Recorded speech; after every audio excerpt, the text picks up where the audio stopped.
Luke chapter 21. And he looked up and saw the rich men casting their gifts into the treasury. And he saw also a certain poor widow casting in thither 2 mites. And he said, Of a truth I say unto you, that this poor widow hath cast in more than they all. For all these have of their abundance cast in unto the offerings of God. But she of her penury hath cast in all the living that she had.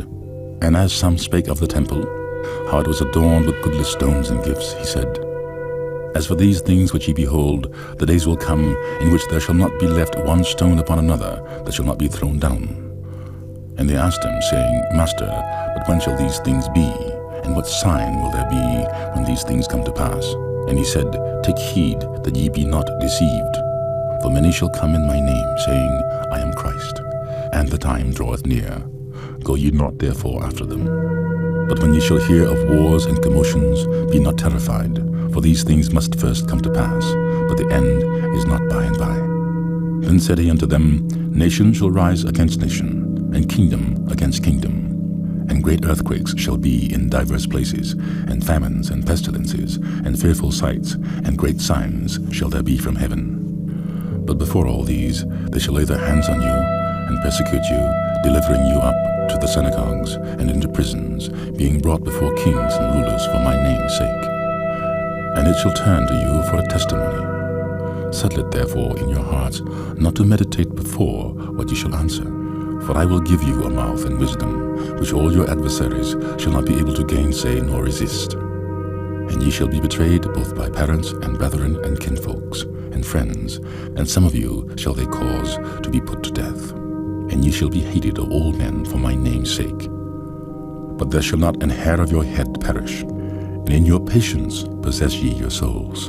And when ye shall see Jerusalem compassed with armies, then know that the desolation thereof is nigh. Then let them which are in Judea flee to the mountains, and let them which are in the midst of it depart out, and let them which are in the countries enter thereinto. For these be the days of vengeance, that all things which are written may be fulfilled. But woe unto them that are with child, or to them that give suck in those days. For there shall be great distress in the land, and wrath upon this people. And they shall fall by the edge of the sword, and shall be led away captive into all nations. And Jerusalem shall be trodden down of the Gentiles, until the times of the Gentiles be fulfilled. And there shall be signs in the sun, and in the moon, and in the stars, and upon the earth distress of nations with perplexity, the sea and the waves roaring. Men's hearts failing them for fear, and for looking after those things which are coming on the earth, for the powers of heaven shall be shaken.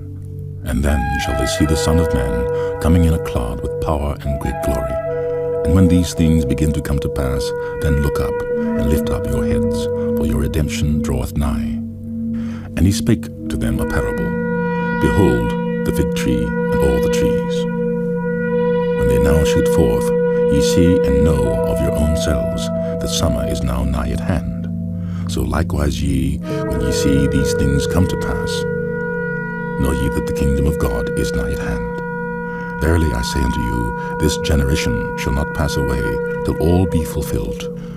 Heaven and earth shall pass away, but my words shall not pass away.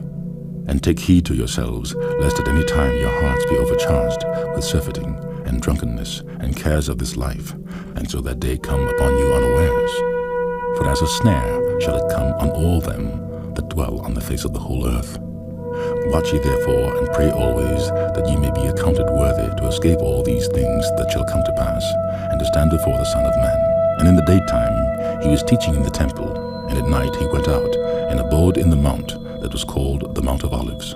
And all the people came early in the morning to him in the temple for to hear him.